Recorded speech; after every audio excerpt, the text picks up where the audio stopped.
And a final twist in a game full of twists finds us in a 1 versus 1. It's Alamo versus Lagonis.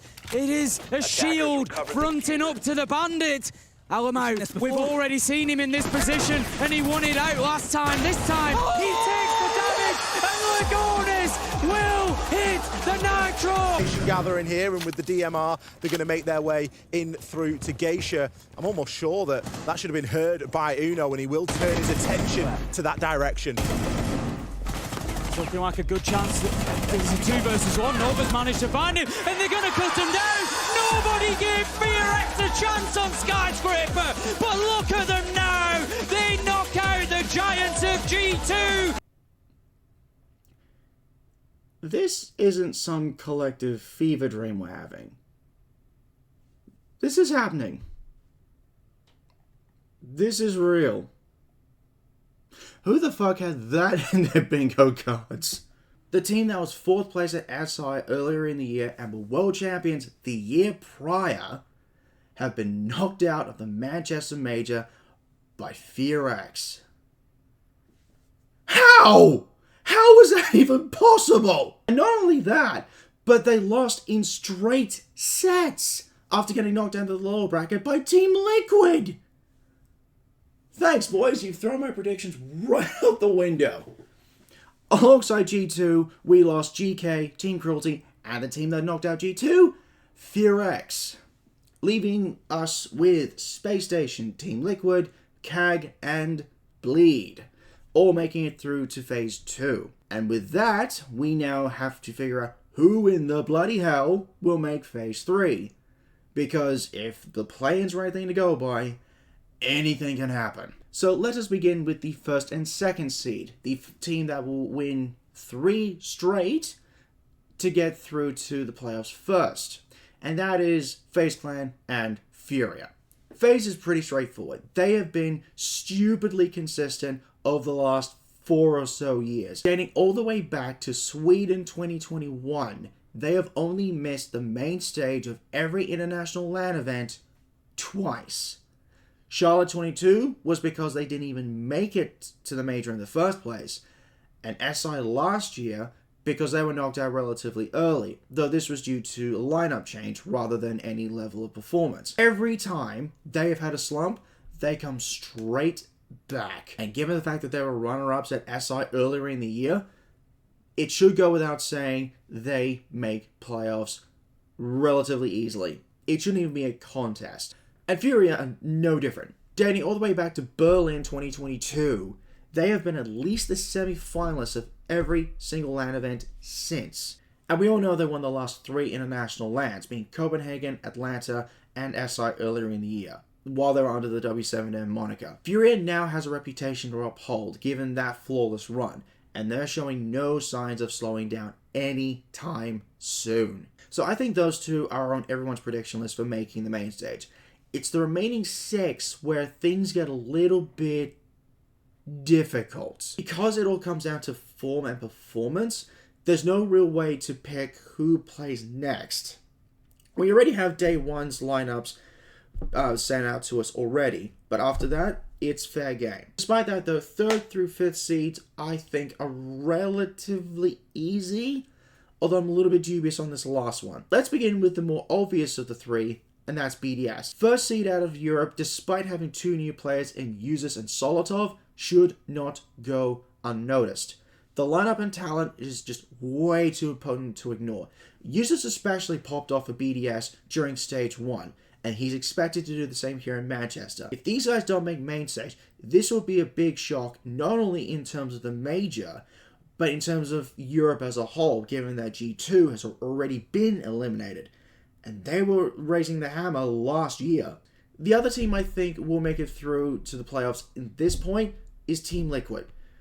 They made it through the playing bracket rather convincingly, following a grueling match to send G2 down to the lower bracket and put GK's upper bracket run to bed in relatively convincing fashion. Maya's introduction to the team finally seems to be paying off, and Paolo and Nask are back at their fragging best. Liquid are a scary prospect going into Phase 2 and should be treated as such, provided they can keep their form up from the play-ins. If they don't, they're going to flounder. and they're going to get found out. And this final 3rd through 5th seed team, I don't have quite as much confidence in, but I reckon they're still good enough to at least make main stage, even if it's not at this stage. But I'm putting them here because of who else is left. And that's Dark Zero. The experience from this team should be good enough to make it through the main stage. They were main stage competitors at SI earlier in the year, even if they only made 5th through 6th. Canadian is arguably one of the best IGLs coming out of North America. Pamazoo and NJL, when they're firing, are absolutely scary. And if Nathan Bolo are also on song, then they themselves are terrifying in their own right. Their inconsistency may let them down slightly, but I still don't think it's enough to send them home at this stage. I reckon that even if they don't make it in 3 through 5th, they'll still make main stage. Though I'm a little bit dubious about that. And the 5th, 6th seeds to the main stage. Honestly, it comes down to, I think, these 6. Bleed, Beast Coast, ITB, Space Station, PSG, and Team Bliss.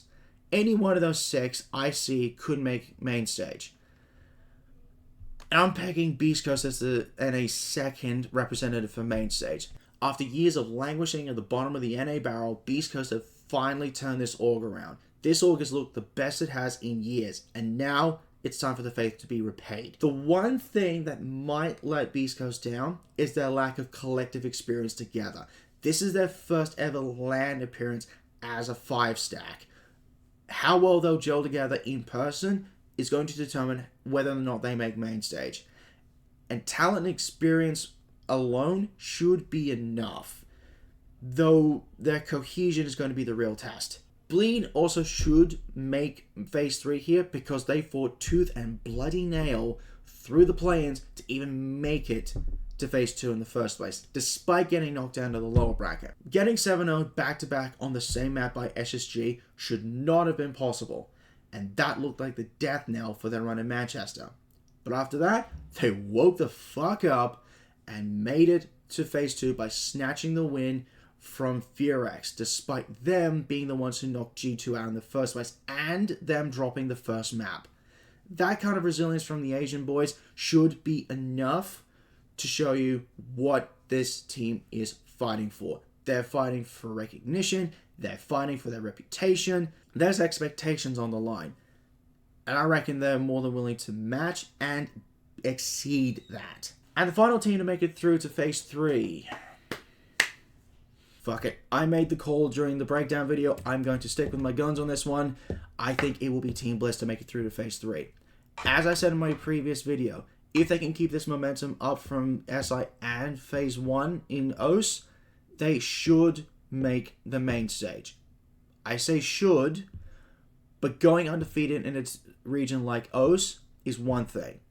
However, matching it against the rest of the world, where the level of play is leagues better, that's going to be the real test for them. This is their first ever time in Phase 2, and this is because of the wildcard slot that they got because of their SI run. If they can make the most of that, then they should make Phase 3. I say should. I hope I didn't jinx them. Now, as for the other teams that I mentioned earlier, PSG, Into the Breach, and Space Station, they could also make Phase 3. Any one of those 3 I previously mentioned could be replaced by any one of these, but I still don't think they're quite there yet, and this is for different reasons. PSG may have the same lineup from last year, but their new head coach is the reason why they're even in Manchester in the first place. As good as Fabian is, and as quickly as they have adapted to his new system, I don't think it'll be enough for them to make main stage. I don't think they're quite there yet, despite them literally picking up a new analyst in Joker in the last couple of days. Give them another stage and I reckon they'll be right up there. Into the Breach are here as well, but for a different reason. This is an entirely new lineup, and these guys, aside from Kendrew, are brand spanking new to playing in a LAN environment. Their lack of experience at this level is going to hurt them, but they can take away as much as they can from this and use it to propel themselves through the standings in Stage 2. If they can keep this level of consistency up for next stage, I reckon they'll be right up there along with PSG. I just don't see them at this stage being good enough to make main stage. I'd like to be wrong. but I have a feeling I'm not. SSG, honestly, I think is the wild card because they're a team I can't quite trust internationally yet. Their sluggish start at the NAL is the reason why they had to fight through Phase 1 in the first place. If they have that same sluggish start in Phase 2, then they're going to be right on the back foot, and they're going to get found out. I just don't know if I can trust them yet, despite their experience. That's honestly a tough one to call. To quickly recap, here are my predictions in descending order from 1st to 8th seed. FaZe, Furia, BDS, Team Liquid, Dark Zero, Beast Coast, Bleed, and Bliss. I know it sounds crazy predicting 2 APAC teams making it to main stage, but they're honestly good enough to make it. It just depends on their matchups moving forward. Even if one of them makes it, it's still a win for us. My heart wants it to be Bliss, but my brain is telling me Bleed has the better chance. But we will see how this goes. So, that's it for now. I'm sorry I'm cutting it close with this one. Working weekends, especially on the opposite side of the world, is rather painful. This should be a rather interesting group stage, so keep your eyes on every team to see how they go. But, until Phase 3, this is your resident Silverwolf, signing out.